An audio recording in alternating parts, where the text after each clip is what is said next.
하나님께서 세상에 천한 것들과 멸시받는 것들과 없는 것들을 택하사 있는 것들을 폐하려 하시나니.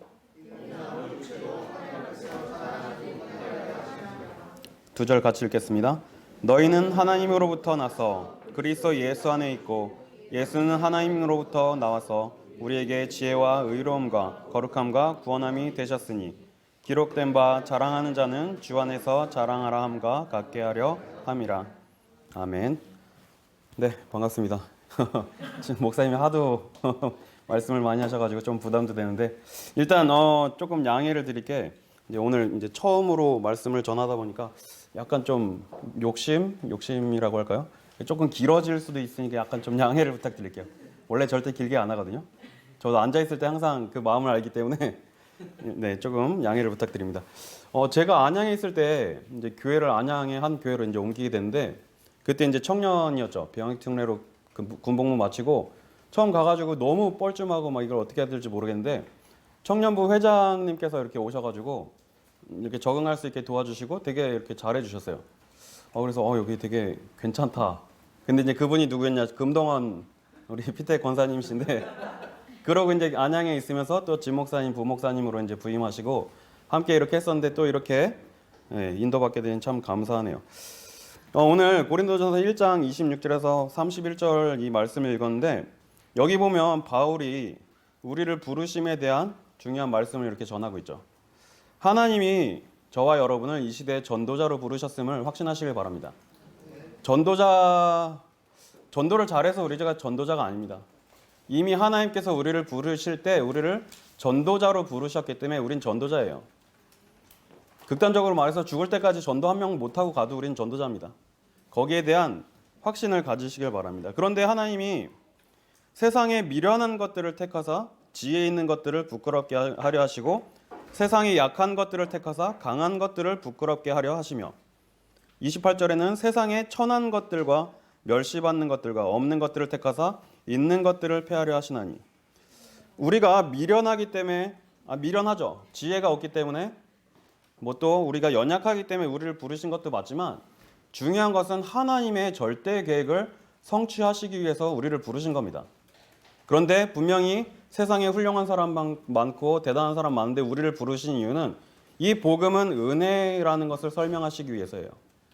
그래서 이 말씀 읽고 난 너무 부족하고 미련하다 이렇게 생각하실 필요는 없고요.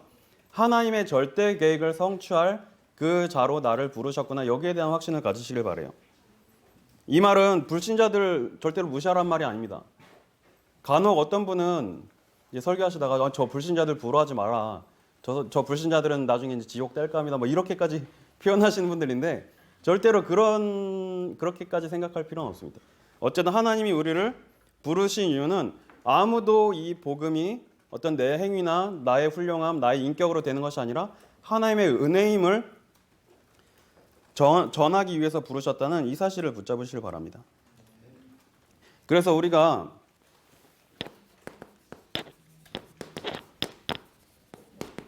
하나님이 나를 전도자로 부르셨다는 중요한 확신을 가지고 중요한 언약을 붙잡아야 되겠죠. 자, 그런데 우리가 복음이라는 것을 계속해서 듣고 우리가 복음 속에 있어요. 복음을 한마디로 정의한다면 예수님이 그리스도란 사실이 복음이죠. 자, 그런데 많은 사람들이 이 복음을 예수님이 모든 문제 해결자라는 이것을 붙잡는데 이 모든 문제를 조금 잘못 알고 있어요. 어떤 내가 가지고 있는 경제 문제, 내가 지금 가지고 있는 어떤 육신의 질병, 가정 문제, 경제 문제, 여러 가지 문제를 말하는데 그런 수준 낮은 문제를 해결하시기 위해서 하나님께서 그리스도를 보내신 게 아닙니다. 자, 사람은 누구나 한 번씩은 고민할 거예요. 세 가지 질문을 해볼 텐데 첫 번째로 나는 어디서 왔는가? 나는 어떤 존재인가? 고민을 많이 해보겠죠. 성경은 분명히 우리를 하나님의 자녀로 하나님의 형상으로 창조하셨다고 말씀하셨어요. 자, 그런데 죄 짓고 하나님을 떠나서 죄와 저주에 빠져있는 우리를 그리스도라는 방법으로 해방시키셨습니다. 그래서 복음은 모든 문제 해결이란 말은 과거에서 우리를 해방시키셨다는 말이에요. 그리고 또 사람들이 고민하죠. 왜 살아야 되는가? 내가 살아야 되는 이유가 무엇이고 살아야 되는 의미가 무엇인가 고민을 합니다. 그런데 하나님께서 우리를 전도자로 부르셨고 세상 끝날까지 함께 하겠다고 말씀하시고 약속하셨어요. 그래서 하나님이 지금 우리를 세밀히 간섭하시고 인도하고 계신다는 사실이 바로 현재 문제를 해결하셨다는 것이죠. 자, 그리고 또 사람들이 고민하죠. 나는 죽으면 어디로 갈까? 어떻게 될까? 그런데 분명히 우리의 모든 미래까지도 완벽하게 예비하셨다고 말씀하셨어요. 과거, 현재, 미래 이 모든 문제를 해결했다는 이런 의미에서 모든 문제 해결자입니다. 사는 동안 육신적인 문제가 많겠죠. 그런데 그거는 다 부수적인 문제예요. 과거 죄와 저주, 운명 사주팔자, 사단의 손에 잡혀서 죽을 수밖에 없던 우리를 해방시키시고 이 땅에 사는 동안 성령께서 함께 하시고 인도하시고 우리의 모든 미래를 완벽하게 예비하셨다는 이것이 바로 모든 문제 해결자 그리스도란 말입니다. 그래서 우리 성도님들 또 우리 렘넌트들이 복음을 바르게 붙잡으시길 바라요. 자, 그래서 우리 전도자들이 중요한 헌신을 해야 되는데, 자, 헌신은 무엇을 해야 헌신이 아닙니다. 첫 번째로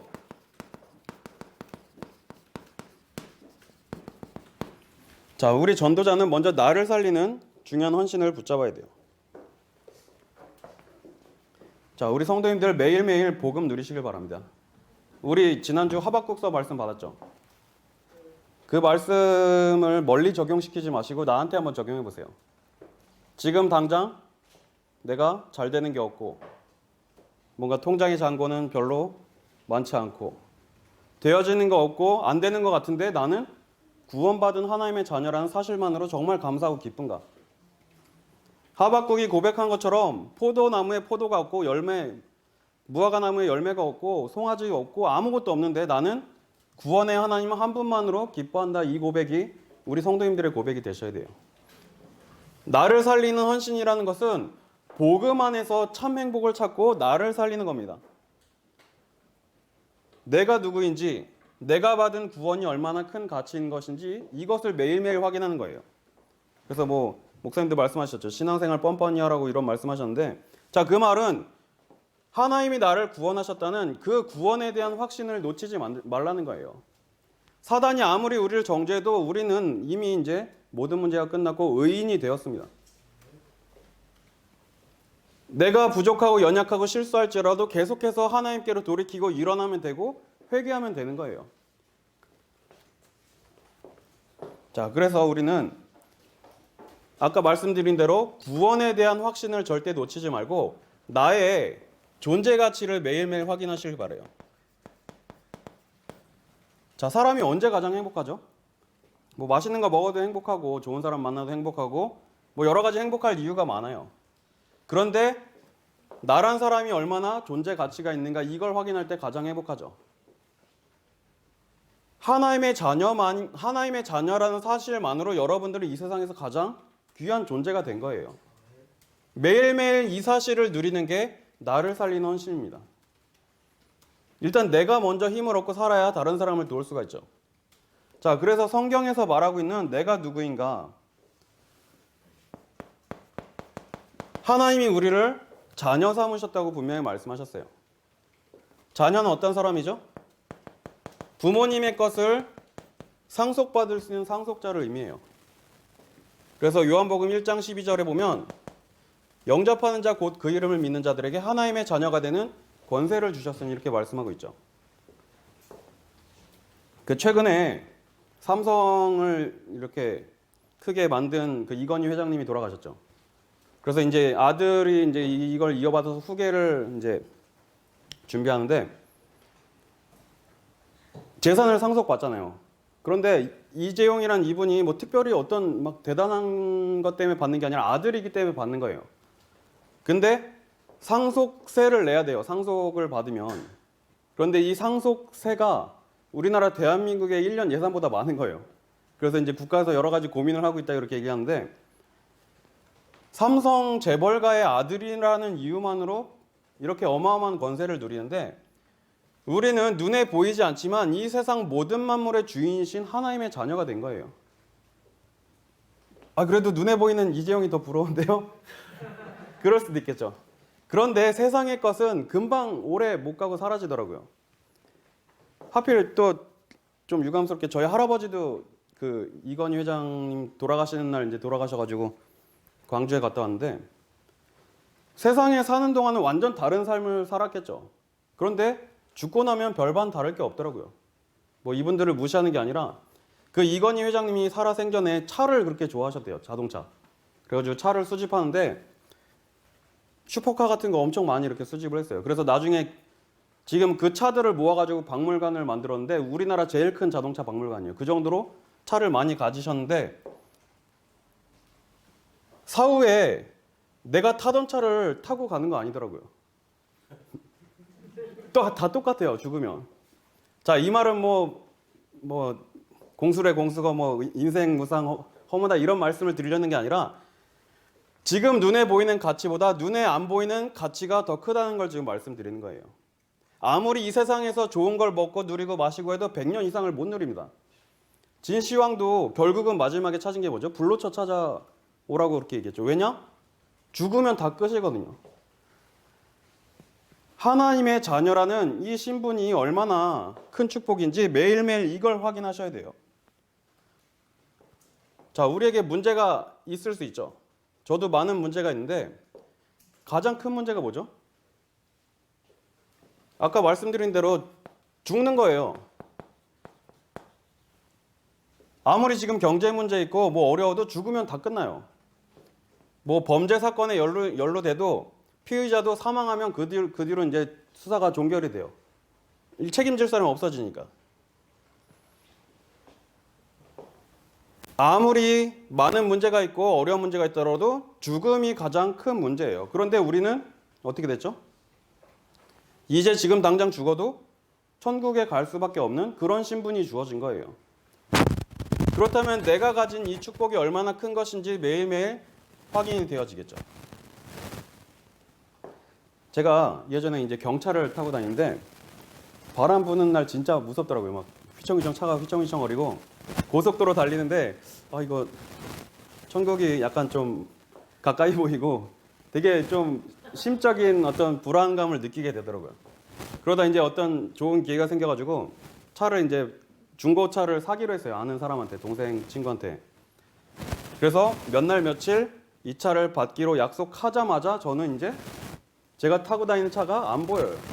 이건 이제 내 차가 아닌 거예요. 마음속에 머릿속에는 며칠 뒤에 받을 그 차. 세상에 소망을 두지 마시고 하나님이 우리에게 주신 천국의 소망을 매일매일 누리시길 바랍니다. 이 비밀을 누리면 세상의 것은 그렇게 중요한 게 아닌 게 돼요. 자, 그래서 히브리서 2장 15절을 보니까 또 죽기를 무서워함으로 일평생 매어 종노릇하는 자들을 풀어주려고 예수 그리스도께서 오셨다고 말씀하시죠. 사람들이 결국은 죽기를 두려워해요. 죽음 뒤에 뭐가 있을지 모르고 죽으면 어떻게 될지 모르기 때문에. 그런데 우리는 이 죽음에서 완전히 자유로워진 거예요. 왜냐? 하나님의 자녀가 되었기 때문에 우리는 영생을 약속받았기 때문입니다. 그래서 우리는 매일매일 하나님의 자녀라는 이 정체성을 누려야 됩니다. 자, 그리고 두 번째로 하나님이 우리를 하나님의 백성으로 삼으셨다고 말씀하고 있습니다. 우리 몇 주 전에 봤죠. 호세아서 말씀을 통해서 봤는데, 자, 호세아 3장 1절에 보면 여호와께서 내게 이르시되 이스라엘 자손이 다른 신을 섬기고 건포도 과자를 즐길지라도 여호와가 그들을 사랑하나니 너는 또 가서 타인의 사랑을 받아 음녀가 된 그 여자를 사랑하라 하시기로. 하나님과 우리의 관계를 호세아에게 혼인을 통해서 알게 하셨어요. 그리고 하나님의 사랑을 깨닫게 하신 겁니다. 그런데 하나님이 이 고멜이란 여인을 부인으로 맞이하라고 하고 자녀를 낳는데 하나님이 이름을 지어주시죠. 이스르엘, 로루하마, 로암미. 그런데 얼마나 잔인합니까? 호세아가 이상한 여자하고 결혼해서 매일매일 힘들 텐데 자녀 이름 부를 때마다 그걸 느껴야 되잖아요. 이스라엘 이름 부를 때마다 우리나라 멸망한다. 로르하마라는 이름 부를 때마다 하나님이 이제 더 이상 우리를 긍휼히 여기지 않으신다. 로암미란 이름을 부를 때마다 더 이상 이제 우리는 하나님의 백성이 아니구나. 자녀들 이름 부를 때마다 얼마나 괴롭겠습니까? 그런데 이럼에도 불구하고 우리를 너무나 사랑하셔서 값을 주고 찾아온 거예요.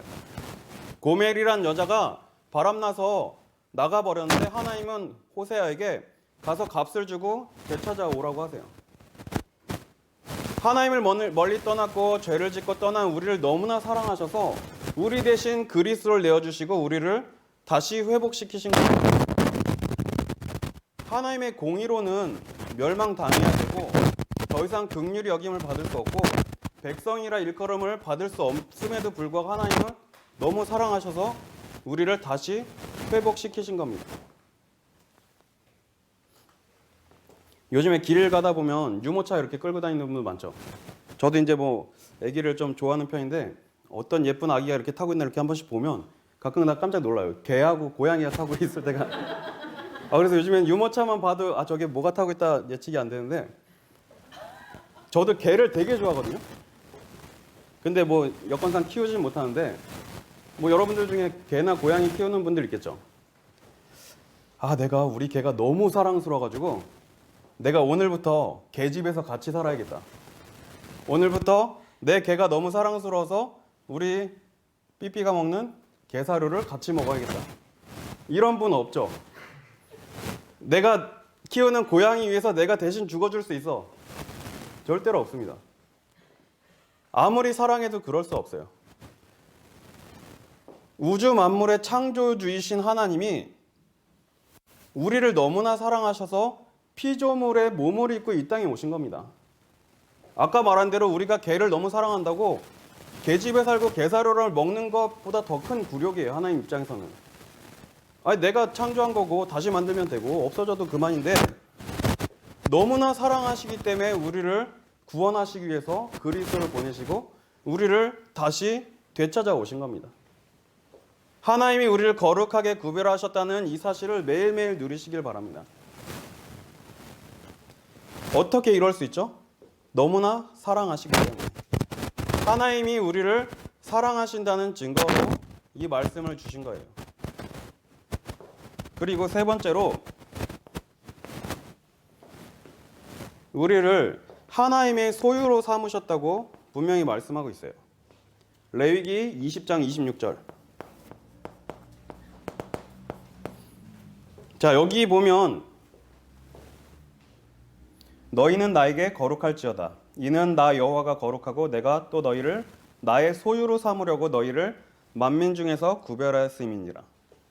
하나님이 우리를 소유로 삼으시기 위해서 구별하셨다고 말씀하셨어요.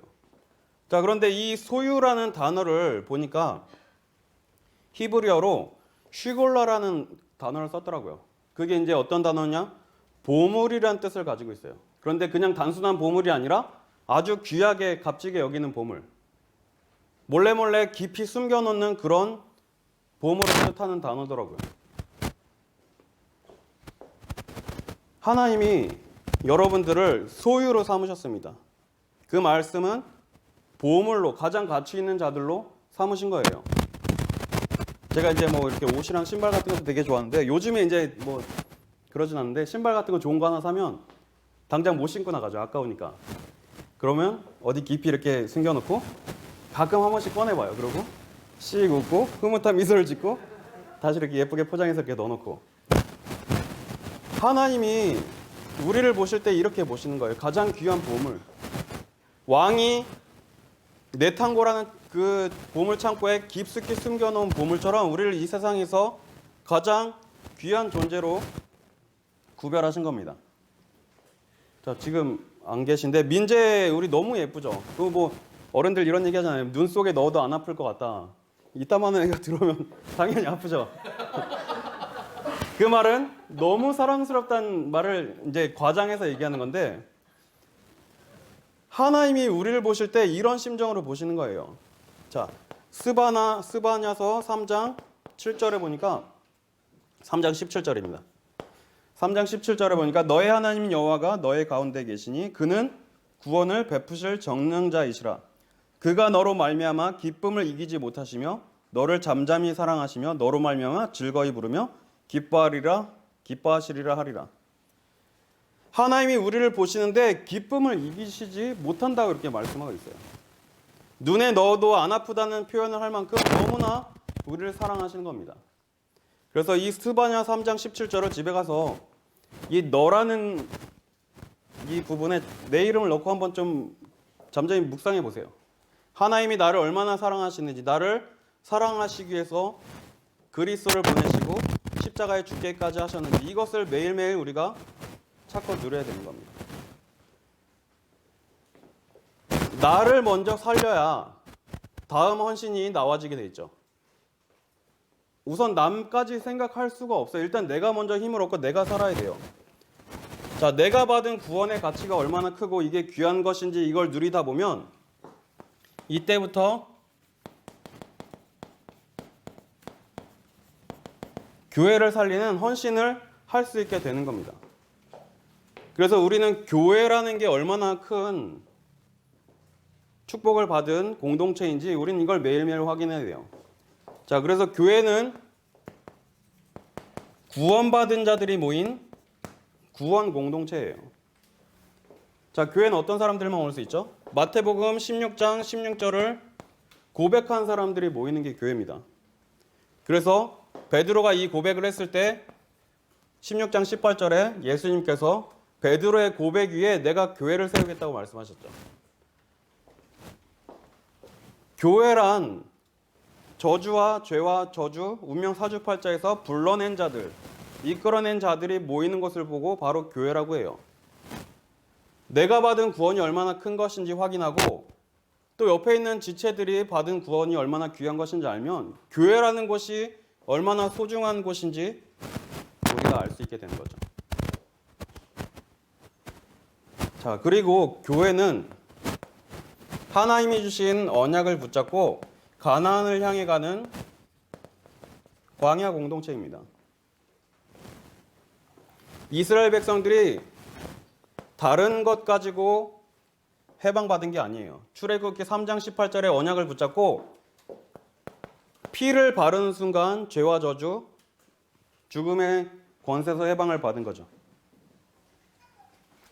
그래서 광야의 길을 가는 동안 계속해서 성막을 통하여 그리스도의 비밀을 누리게 하셨어요.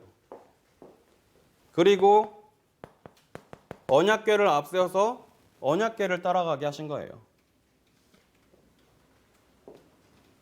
우리가 지금 모여있는 교회는 이 비밀을 누리는 겁니다. 매일매일 예배를 드릴 때마다 그리스도의 비밀을 누리고 하나님이 주신 언약만을 따라가는 거예요. 그래서 다른 사람들을 돕고 살리는 것은 말씀 붙잡게 해주고 언약을 붙잡을 수 있도록 도와주는 게 중요하겠죠. 이 비밀을 안다면 옆에 있는 사람이 나에게 조금 잘못해도 이해할 수 있어요. 또 수용할 수 있습니다. 그리고 말도 안 되는 건데 초월할 수 있게 되는 거예요. 마태복음 18장에 보면 이제 예수님이 비유를 말씀하시는데 1만 달란트 빚진 자를 말씀하시죠. 어떤 큰 부자가 어떤 주인이 하인을 불러가지고 빚을 받는데 10,000달란트를 빚진 거예요. 이 당시에 성인 남성의 하루 일당이 1달란트라고 하죠. 그러면은 10,000달란트면 만일을 꼬박 일만 하고 아무것도 안 하고 모아야 되는 돈이에요. 그런데 뭐 금액 액수가 중요한 게 아니라 갚을 수 없는 빚을 의미하는 거예요. 그래서 이 주인이 너도 너의 몸을 저당 잡히고 자녀랑 부인까지 팔고 모든 빚을 다 소유를 팔아서 빚을 갚아라. 그런데 도저히 이 빚을 갚을 수 없는 걸 알고 탕감을 해주죠. 그래서 이 사람이 탕감하다가 신나가지고 집에 가는데 자기한테 100데나리온 빚진 사람 만나니까 어떻게 하죠? 바로 멱살부터 잡고 흔든 거예요. 너 이거 빨리 갚아. 우리가 자칫 잘못하면 이러한 오류에 빠질 수 있더라고요. 하나님으로부터 우리는 갚을 수 없는 빚을 탕감받았어요. 그런데 이 은혜가 약해지고 뭔가 누려지지 못하면 작은 문제도 큰 문제가 되는 거예요. 내가 받은 은혜가 너무나 크고 너무 감사하면 이해 못할 게 없고 수용 못할 게 없고 초월하지 못할 게 없는 거죠. 그래서 교회는 어떤 공동체죠? 복음의 빚진 자들의 공동체예요. 내가 받은 구원이 얼마나 귀한 것이고 내가 빚진 것을 모든 것을 해결받았다는 이 은혜가 얼마나 큰 것인지 매일매일 누리시길 바랍니다. 자, 그리고 세 번째로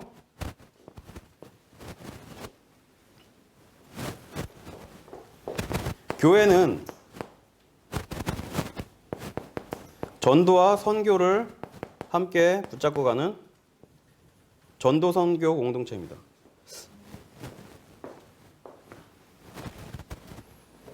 예수님이 승천하시기 전에 마지막으로 말씀하셨어요.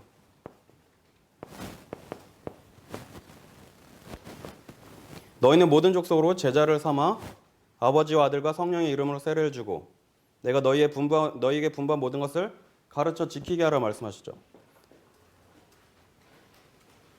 여기서 보면 이제 동사가 몇 개 나오죠. 가라.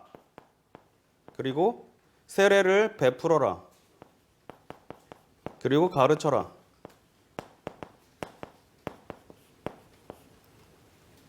그리고 앞에 모든 족속을 제자로 삼아라 이렇게 나오죠.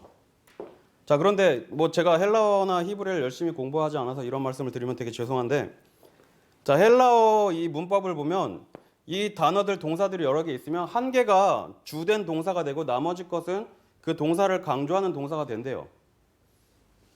자, 그럼 여기서 가장 중요한 동사가 뭘까요? 보통 우리가 이 말씀을 보고 선교라는 것을 근거로 삼죠. 너희는 가서 이렇게 얘기하니까. 그래서 내가 가거나 못 가면 보내거나 뭐 이렇게 얘기를 합니다. 그런데 여기서 중요한 단어는 제자를 삼으라더라고요. 이게 주동사입니다. 제자를 삼기 위해서 우리가 가야 되고 제자를 삼기 위해서 세례도 주고 제자를 삼기 위해서 분부한 모든 것을 가르쳐 지키게 하는 겁니다. 여러분들이 복음을 들고 내일 직장으로 출근하는 자체가 선교입니다. 제자를 삼기 위해서 가는 모든 것이 선교지가 되는 거예요. 그래서 우리가 함께 마음을 모으고 힘을 모아서 전도와 선교하는 이 공동체로 교회를 만들어가는 거죠. 자, 지금 교회가 단순히 핍박당하는 정도가 아니라 조롱당하고 무시당하는 그런 시대가 됐어요. 몇 년 전인데 이제 뉴스에 나왔습니다. 어떤 목사님이 강단에서 옆 교회 목사님을 이제 비방한 거예요. 욕을 한 거예요. 그랬더니 이쪽 교회 목사님이 화가 나가지고 칼을 들고 쫓아간 겁니다. 그래서 이제 진짜 몸싸움하고 막 칼부림을 했는데 뭐 그 기사를 보고 불신자들이 여러 가지 생각을 했겠죠. 근데 리플 중에 어떤 리플이 있었냐? 아, 목사님들끼리 서로 천국 빨리 보내드리려고 노력하는 게 참 아름답다. 아니, 딱 그걸 보는데 웃기기도 한데 되게 좀 씁쓸하더라고요. 조롱거리가 된 거예요. 우리 성도님들은 교회의 본래 모습을 회복하는 중요한 사명을 감당하시길 바랍니다. 그래서 우리에게 직분이란 걸 주신 거예요. 그래서 우리 성도님들은 나에게 주신 직분을 사명으로 붙잡으시길 바랍니다.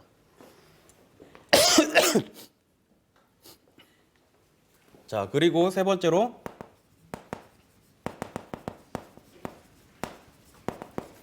죄송합니다. 원래 글씨를 못 쓰기도 하는데 분필이 너무 짧아가지고 네.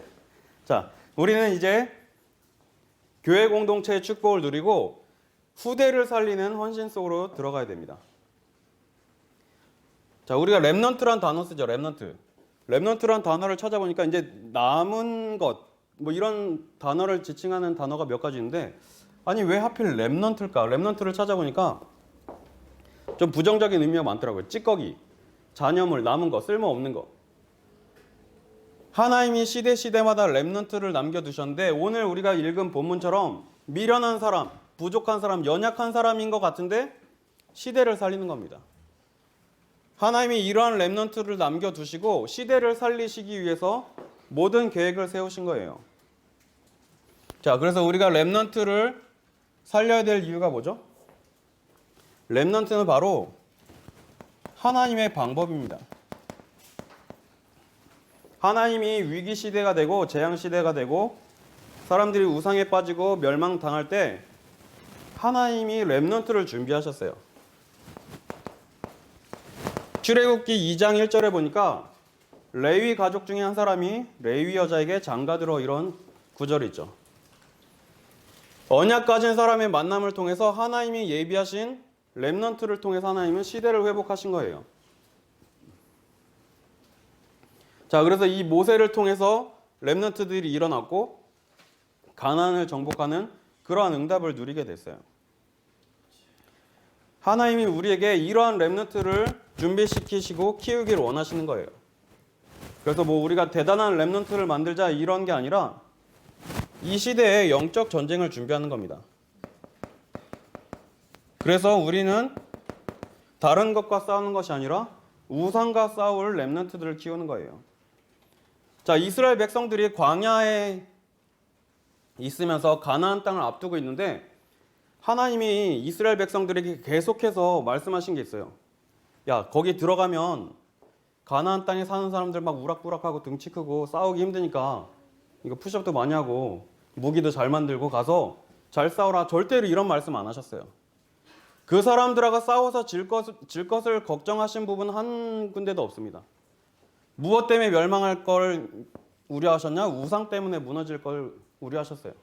그렇게 해서 백성들에게 계속해서 각인시키시는 게 뭐죠? 절대로 우상을 섬기지 마라. 절대로 이것은 멸망하는 길이다. 이것을 계속해서 각인시키셨어요. 하나님이 지금 우리를 통해서 키우시는 저 렘넌트들을 통해서 하나님은 이 시대를 살리실 것을 확신합니다. 그래서 우리가 렘넌트 후대 살리는 중요한 헌신을 붙잡아야 됩니다. 자, 그리고 렘넌트를 살리고 키워야 될 이유는 무엇이죠? 하나님이 시대마다 준비하신 무기예요. 렘넌트는. 시편 127편 4절에서 5절에 보니까 장사의 수중에 화살이라고 말씀하셨어요. 자녀는 장사의 수중에 화살이고 이 화살이 전통에 가득한 자는 복되도다. 저희가 성문에서 그 원수와 말할 때 수치를 당하지 아니하리로다. 하나님은 시대마다 렘넌트를 준비하시고 렘넌트를 통해서 세계를 살리셨습니다. 다시 말하면 우리 교회 언약 붙잡은 렘넌트들이 지금 자라고 있다. 우리의 전통에 화살이 가득한 겁니다. 마지막 때에 영적 전쟁하고 우상과 싸워야 될 때 무기가 없으면 부끄러움을 당한다고 돼 있어요. 우리가 키우는 한 사람 한 사람 렘넌트들이 우리의 무기가 되는 겁니다. 지금 우리 렘넌트들은 잘 모르시겠죠. 한동안 윤사마라는 그 배용준 배우가 한국을 강타하고 일본을 강타했어요. 근데 나중에 알고 보니까 이 친구를 통일교에서 키웠다고 뭐 이런 얘기가 있더라고요. 그러니까 쉽게 말하면 이 친구는 통일교 렘넌트예요. 그리고 지금 한참 잘 나가는 배우 있죠. 박보검. 이 친구는 또 이초성 목사가 키웠다고 하죠. 그래서 이름도 직접 지어준 거라고 해요. 보배 보자에다가 칼검자 써가지고 보화로운 칼, 보배로운 칼 이런 식으로 지어줬다고 하는데, 자, 우리가 뭐 이런 성공자를 만들자 이런 것이 아니라 이러한 렘넌트 한 명이 시대를 움직이고 문화를 바꾸는 거예요.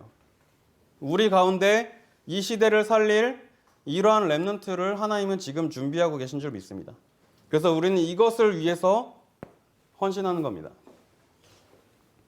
자, 그리고 세 번째로 렘넌트를 키우고 살려야 될 이유가 뭐죠? 렘넌트는 하나님의 계획입니다. 렘넌트를 통해서 이 시대를 회복하실 것은 하나님의 절대 계획이에요.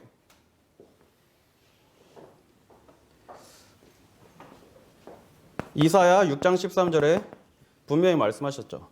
나무들이 다 잘리고 불타고 숲이 불타 없어질지라도 그루터기를 남겨놓겠다. 이 그루터기를 통해서 다시 이 숲을 회복할 것이다 약속하셨어요. 이 시대가 아무리 어두워지고 멸망길로 간다 하더라도 하나님이 지금 남겨두신 이 렘넌트를 통해서 시대가 회복되는 것은 하나님의 절대 계획인 겁니다. 제가 나름 강남 8학군 출신이긴 한데 중학생 때인가 한시 그 문학 시간에 한시를 배운 게 생각나는데 아직도 잊어버리지 않아요. 그 소년이로 항난성 일촌광음 불가경 그 미각지당 춘초몽 개전오엽 이추성이라 뭐 이래가지고 이제 소년이 빨리 늙는데요. 그래서 학문을 이루기 어렵대요. 그리고 이 연못의 봄꽃이 잠에서 깨어나기 전에 이미 이제 가을이 오는 것을 느낀다 뭐 이런 시거든요. 곰곰이 생각해 보니까 소년이 빨리 늙어서 학문을 이루기 어렵대요. 우리 세아주아 보면 한창 이제 멀어 보이는데 금방 자란다는 거예요. 시대가 그만큼 빨리 지나간다는 거죠. 자, 저는 이제 남자니까 뭐 이런 부분을 모르는데 여자분들은 보통 산후 우울증을 많이 겪으시더라고요. 근데 우리는 한 가지 플러스예요. 산후 우울증에다가 세계복음화 플러스 돼가지고 나도 랩넌트고 나도 뭔가 세계복음화의 어떤 큰 원대한 꿈을 가지고 많은 걸 할 수 있을 줄 알았는데 거기서 오는 좌절감을 느끼는 거예요. 막 지금 당장 나가서 막 사람들 살리고 막 뒤집어 엎고 막 이래야 되는데 집에서 설거지하고 똥기저귀 갈고 내 인생은 이게 뭔가 이런 실제로 많아요. 생각보다. 자, 그런데 이건 무엇을 놓친 거죠? 랩넌트란 부분을 놓친 거예요. 내가 지금 키우고 있는 이 한 랩넌트가 시대 살릴 사무엘과 같은 다윗과 같은 랩넌트로 자란다면 그것보다 큰 전도가 없습니다. 내가 나가서 100명 전도하는 것도 중요한데 하나님이 우리에게 맡겨주신 랩넌트를 언약의 랩넌트로 키우는 것도 중요한 전도예요. 그래서 우리는 이 랩넌트들에게 매일매일 복음을 각인시켜야 됩니다. 그 북한 뉴스 가끔 이렇게 보면 어린 아이들이 막 지나가면 위대한 수령 동지 막 이러면서 눈물을 막 진짜 흘리잖아요. 걔네들이 이거 이렇게 안약 넣어서 흘리는 눈물이 아니에요. 진짜 우는 눈물이에요. 왜 그렇죠? 어릴 때부터 심은 게 나오는 거예요. 우리 랩넌트들을 어릴 때부터 복음을 각인한 랩넌트 우리가 키우는데 가장 귀하게 헌신해야 되겠죠. 그래서 우리가 어릴 때 우리 아이들이 무엇을 심어야 되죠? 하나님을 아는 자, 문제와 사건이 생겼을 때 말씀 앞에 서는 자, 시대를 보고 하나님의 절대 계획을 찾는 자들로 우리는 랩넌트들을 키워야 됩니다. 그래서 우리 랩넌트들을 이 시대에 복음 가진 성공자들로 키워야 돼요. 제가 초등학교 때 아직도 잊을 수 없는 선생님이 계신데 제가 6학년 때 이제 선생님이 질문을 했어요. 아이들한테. 야, OECD가 뭔지 아는 사람 얘기해봐라. 그래서 제가 딱 손을 들고 세계경제협력개발기구입니다. 6학년 때 대답을 했거든요. 그랬더니 선생님이 우와 막 이러면서 야, 너 진짜 대단하다 막 그러면서 야, 얘 본받아. 얘처럼 상식이 풍부해야 돼. 딱 그 말을 듣는 순간 제가 자팍 박사가 돼가지고 이것저것 많이 이렇게 진짜 그때부터 신문도 많이 보고 진짜 뉴스도 엄청 많이 봤던 것 같아요. 선생님의 한 마디가 사람을 어떻게 바꿀지 모릅니다. 우리가 랩넌트들에게 심는 복음이 어떻게 역사할지 어떻게 열매 맺을지 몰라요. 그리고 또 이 선생님이 또 이제 학생들에게 숙제를 내줬어요.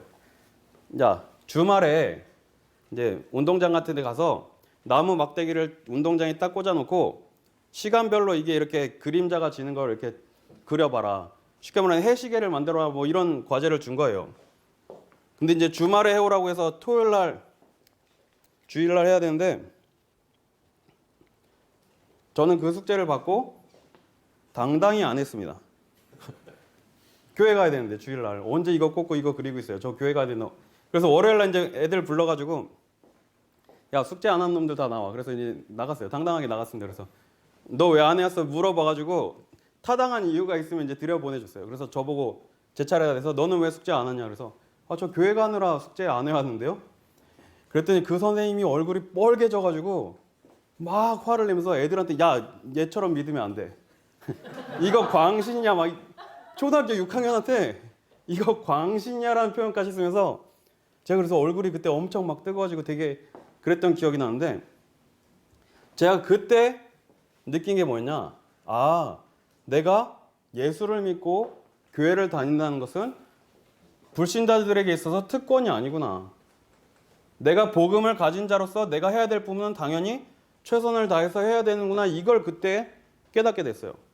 그래서 나중에 고등학생 돼서는 선생님이 화장실 청소시키면 제가 이제 검사 맡으러 가면 야, 네가 했어? 그럼 검사 안 해도 되겠네. 이렇게 넘어갈 정도로 그때부터 제가 해야 될 일은 최선을 다해서 했던 것 같아요. 우리 렘넌트들에게 복음이 무엇인지 바르게 각인을 시키고 또 삶이 무엇인지 이것을 바르게 알려줘야 되겠죠. 그렇기 때문에 우리가 미션홈을 하는 겁니다. 이게 가르쳐서 전달이 되는 게 있고 말로 못하지만 전달되는 그런 교육들이 있어요. 그래서 우리 렘넌트들이 이 시대에 복음 가진 성공자들로 설 수 있도록 우리가 이 일에 헌신을 해야 되겠죠. 자, 그런데 우리가 엘리트 성공자를 키우는 게 목표가 아닙니다. 자, 많은 사람들이 성공을 위해서 복음을 붙잡아요. 자, 그런데 우리는 우리 렘넌트들을 복음을 위해서 성공을 붙잡는 렘넌트들로 키워야 되는 겁니다. 한 끗 차이인데 완전히 차이가 나버리죠. 많은 사람들이 성공을 위해서 내가 잘 되는 것을 위해서 복음을 붙잡아요. 내가 복음 붙잡고 복음 누리면 뭔가 되겠지. 반대가 돼야 됩니다. 내가 성공을 붙잡아야 될 이유가 뭐죠? 복음 때문에. 우리 렘넌트들을 성공자로 키워야 될 이유가 뭐죠? 복음 때문입니다. 이게 바뀌면 안 돼요. 자, 그래서 우리 렘넌트들이 복음 안에서 바른 꿈을 꿀 수 있도록 중요한 언약을 전달해야 되겠죠. 그래서 매달 마지막 주에 이제 렘넌트 메시지로 이렇게 나눠서 조금 긴데요. 자, 어릴 때 뭐 지금도 많이 그러죠. 어린아이들 만나면 무엇을 물어보죠? 너 꿈이 뭐야? 자, 그러면 뭐라고 대답하죠? 초등학생들 요즘에 물어보면 초등학교 저학년들은 뭐 파티쉐어, 쇼콜라티에 막 이런 거 초콜릿 만든 사람 뭐 제빵사 이러다가 한 3, 4학년 되면 이제 좀 바뀌고 뭐 초등학교 고학년 되면 또 바뀌고 중학생 되면 이제 그때부터 몰라요가 되고 점점 그렇게 되죠. 자, 그런데 여기서 중요한 오류가 있어요. 꿈을 물어보면 대답을 다 뭐로 대답하죠? 직업을 대답해요. 너 꿈이 뭐야? 저 변호사요. 판검사요. 대통령이요. 제가 초등학교 5학년 때 강남 8학군을 가게 된 게 할머니가 대통령 시켜야 된다고 그래서 갔는데 한국의 교육이 어떻죠? 꿈을 물어보면 직업을 답할 수밖에 없는 이런 교육을 만들어 놨어요. 너 꿈이 뭐야? 변호사요. 너 꿈이 뭐야? 군인이요. 너 꿈이 뭐야? 소방관이요. 경찰이요. 자, 그런데 우리가 잘 생각해야 될 게 직업은 꿈을 이루는 도구일 뿐이에요. 직업 자체가 꿈이 되면 안 되죠. 제가 몇 달 전에 다락방 하던 학생이 있는데 이 친구한테 넌 꿈이 뭐야 물어봤더니 고3인데 저는 제3국에 어려운 아이들을 돕는 복지하는 게 꿈입니다. 이렇게 대답을 하더라고요. 여자인데. 자, 꿈은 바로 이런 거예요. 하나님이 나에게 주신 것, 하나님이 나에게 원하시는 것을 찾고 이것을 붙잡는 게 꿈이 돼야 돼요. 이것을 붙잡게 되면 이것을 하기 위해서 나오는 것이 바로 직업이 되는 거죠. 그런데 우리나라는 거꾸로 됐어요. 직업이 꿈이 되게 만든 거예요. 그래서 꿈을 이루고 내가 변호사가 되는 게 꿈이야 해서 꿈을 이뤘는데 그 뒤에 게 없는 거예요. 내가 대통령이 됐는데 그 뒤에 게 없는 겁니다. 우리 렘넌트들은 언약 속에서 복음 가진 바른 꿈을 꿀 수 있도록 우리가 이것을 도와야 되는 거예요. 자, 자주 하는 말씀인데 붕어빵을 팔아도 복음 전하고 사람을 살리는 붕어빵 장수는 귀한 사람이 돼요. 대통령인데 사람을 죽이고 많은 사람들을 어렵게 만들면 귀한 사람이 아니겠죠. 우리 아이들이 무엇을 하는 건 그렇게 중요한 게 아니에요. 복음으로 많은 사람을 살려낸다면 그 자리가 최고의 자리가 되고 최고의 직업이 되는 겁니다. 아까 말씀드린 대로 이제 제가 막 옷 같은 거 이렇게 좀 좋아하는데 이것도 이제 강남 8학군 출신인 덕분에 좀 생긴 그런 건데 보니까 옷을 사람들이 입는데 옷에 많은 정보가 들어있더라고요. 뭐 막 데모하고 시위하는데 정장 차려입고 넥타이 매고 시위하는 사람 별로 없어요. 그리고 막 헤비메탈 하는데 막 넥타이 매고 막 깔끔하게 하고 하는 사람 없어요. 막 머리 뾰족뾰족 세우고 막 옷에 보면 어느 정도 그 사람이 가진 사상과 어떤 직업과 많은 정보들이 담겨요. 그래서 저는 이제 어릴 때 그걸 봤어요. 아, 이게 중요한 게 아니지만 중요한 거구나. 그래서 이제 그때부터 이제 관심을 갖게 되는데, 자, 우리 배성 집사님 테일러 일을 하시는데, 진짜 사람들이 옷을 통해서 여러 가지 신분을 추측하고 많은 것을 알 수가 있는데, 단순히 그냥 옷을 만들어주고 옷을 바꿔주는 그 정도가 아니라 영적인 신분을, 영적인 옷을 바꿔주는 테일러. 우리 아이들이 그런 꿈을 꿀 수 있게 도와줘야 돼요. 제사장도 에봇이란 옷을 입고 앞에 서죠. 그리고 뭐 재판할 때도 판사들도 어떤 그런 옷을 입고 서요. 우리 아이들에게 복음 속에서 나오는 중요한 꿈을 붙잡게 해주고 이것을 우리가 도와줘야 되는 거예요. 자, 그래서 결론적으로 말씀을 드리고 마치겠습니다. 시간이 좀 길어졌죠. 네. 자, 그러면 또 이제 질문하죠. 그럼 나는 오늘부터 어떻게 해야 됩니까? 계속 말씀드리지만 우리는 어떻게라고 접근하는 게 아니에요. 나는 무엇을 누릴까? 무엇을 찾을까? 이것을 고민해야 돼요. 그럼 오늘부터 내가 무엇을 찾고 무엇을 누려야 되죠? 우리는 다른 것을 가지고 인도받는 게 아니에요. 하나님이 나에게 주시는 오늘의 말씀을 붙잡는 겁니다. 자, 그래서 말씀이라는 단어가 있는데 이렇게 책에 기록된 것도 말씀이에요. 로고스라고 하죠. 그리고 강단에서 선포되어지는 말씀도 말씀이에요. 이거 뭐 캐리그마라고 하죠. 그런데 이 말씀이 나의 마음속에 새겨지는 걸 레마라고 하죠. 오늘의 말씀을 붙잡는다는 것은 하나님이 지금 나에게 주시는 말씀을 붙잡는 거예요. 그런데 이 말씀을 언제 어떻게 주시죠? 강단이란 방법을 통해서 주세요. 또 그날 보는 기도 수첩을 통해서 또 우리가 받는 훈련 속에서 이러한 말씀을 주시는 거예요. 매일매일 우리는 말씀에 집중하면 이 속에서 내가 해야 될 것들이 보이는 거죠. 그리고 이 말씀을 붙잡고 하루 속에서 기도를 누리는 게 바로 오늘의 기도입니다. 기도와 엄밀히 따지면 내가 해야 되는 건 맞지만 되어지는 게 기도예요. 그런데 불신자들이나 다른 종교인들이 기도를 더 많이 해요. 제가 공항에 한번 갔는데 기도실을 만들어 놨더라고요. 공항에. 인천공항이었나? 근데 똑같은 문이 몇 개가 있는데 똑같은 문을 기도실이라 가지고 똑같은 문을 몇 개 만들어 놨어요.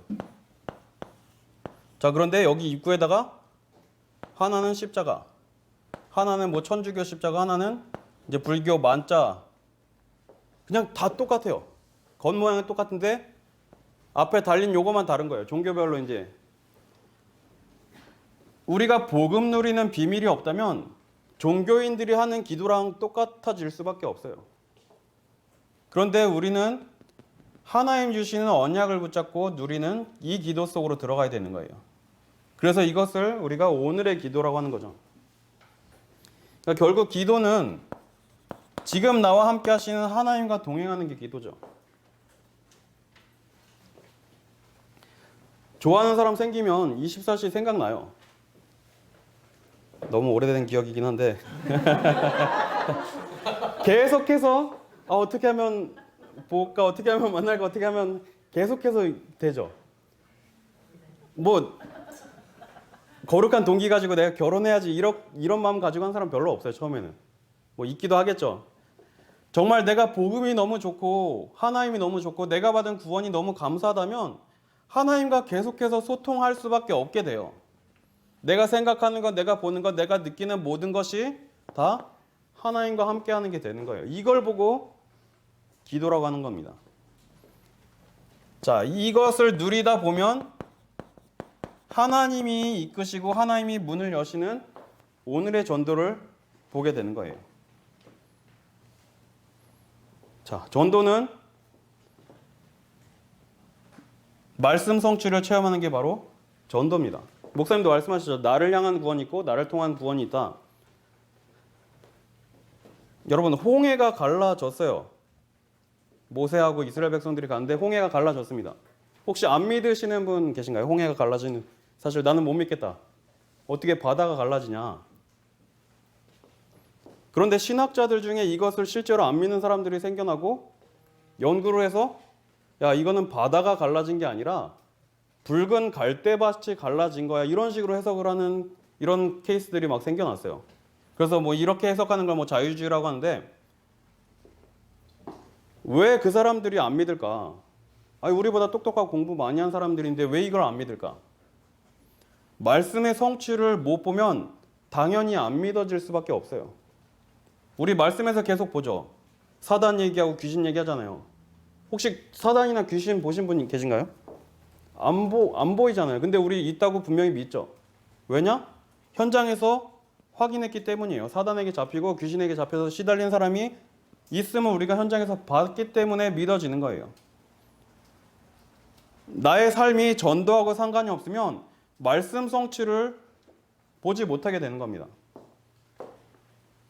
현장을 보지 못하면 당연히 안 믿어질 수밖에 없어요. 우리 본부 메시지를 통해서 많이 봤는데 3단체 말씀 우리가 한참 많이 봤죠. 3단체. 그래서 뉴에이지 운동을 통해서 기운동하고 명상운동하는 사람들 때문에 귀신 들려서 시달리는 사람이 많다. 이러한 사람을 현장에서 못 보면 귀신의 역사를 못 믿게 돼요. 안 믿게 되는 거예요. 이건 뭐 일부러 안 믿으려는 게 아니라 못 봤으니까 안 믿게 되는 거죠. 저는 근데 이런 사람을 한번 만났어요. 기운동하고 명상 깊이 해가지고 진짜 귀신 들려가지고 하룻밤 사이에 막걸리를 혼자서 40병 마시는 사람을 봤는데 이 사람이 자기가 고백하기를 귀신 들려서 막 시달리고 이 문제를 해결하기 위해서 모든 종교 서적을 다 뒤졌대요. 근데 해결이 안 되더래요. 근데 이 사람한테 복음 전하고 이 사람이 영접하는 순간 그 문제가 끝나는 걸 저는 확인을 했어요. 현장에서. 그것을 확인하니까 메시지가 성취되는 말씀이 맞구나. 이게 확인이 되어지는 거예요. 뭐 그렇다고 오늘부터 이제 뉴에이지 운동한 사람들을 찾아다녀야 돼. 이런 말씀은 아닌데 왜 우리가 오늘의 전도 속에 있어야 되냐? 하나님이 나에게 주시는 말씀이 성취되는 중요한 순간이에요. 그럼 뭐 꼭 전도가 되어야지 되느냐? 그건 아니죠. 자, 마지막으로 한 말씀만 드리고 마치겠습니다. 자, 그럼 우리가 말씀 성취, 강단 말씀 성취가 무엇일까?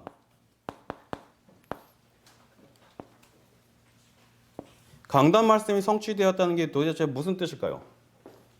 뭐 예를 들어서 오늘 사도행전 3장 말씀 우리가 받았습니다. 그러면 현장 나가서 안진뱅이가 일어나야 말씀이 성취된 건가요? 보통 이런 식으로 해석하는 사람들이 많아요. 아니, 당연히 하나님 말씀 지금 살아서 역사하시고 성취되는 거 맞으니까. 그런데 어떤 목사님이 이렇게 말씀하시더라고요. 강단 말씀의 성취라는 것은 내가 오늘 그 말씀 속에서 중요한 답을 찾고 이 말씀을 가지고 현장에 나갔을 때 다른 사람들을 살려내는 게 강단 말씀의 성취다라고 이렇게 말씀하시더라고요. 저도 이게 맞다라고 동의합니다. 우리 성도님들은 오늘부터 어떻게 무엇을 할까가 아니라 중요한 것을 붙잡고 중요한 것을 보시길 바랍니다. 그래서 2021년 이제 새롭게 시작하는데 가장 먼저 나를 살리시길 바랍니다. 복음으로 나를 먼저 살려야 돼요. 내가 먼저 힘을 얻고 내가 먼저 이 복음을 누리는 상태로 들어가면 교회를 향한 하나님의 계획은 당연히 보여지게 돼 있어요. 개개인이 구원의 감사, 감격을 매일매일 누리면 교회는 당연히 인도받을 수밖에 없죠. 그러면 후대를 키울 수 있는 중요한 힘이 생기는 겁니다. 중요한 말씀을 언약으로 붙잡고 승리하는 우리 성도님들 되시기를 기도하겠습니다. 기도하겠습니다. 하나님 감사합니다. 우리에게 복음을 깨닫게 하시고 하나님의 자녀로 거룩한 백성으로 구별해 주시니 감사드립니다. 우리를 하나님의 소유로 삼으시고 우리를 너무나 사랑하셔서 여기까지 인도하신 줄 믿습니다. 주신 언약의 말씀처럼 나를 살리고 교회를 살리고 후대를 살리는 일에 가장 귀하게 헌신하는 우리 성도님들과 렘넌트들 되게 하여 주옵소서. 살아계신 우리 주 예수 그리스도의 이름으로 감사하며 기도드립니다. 아멘.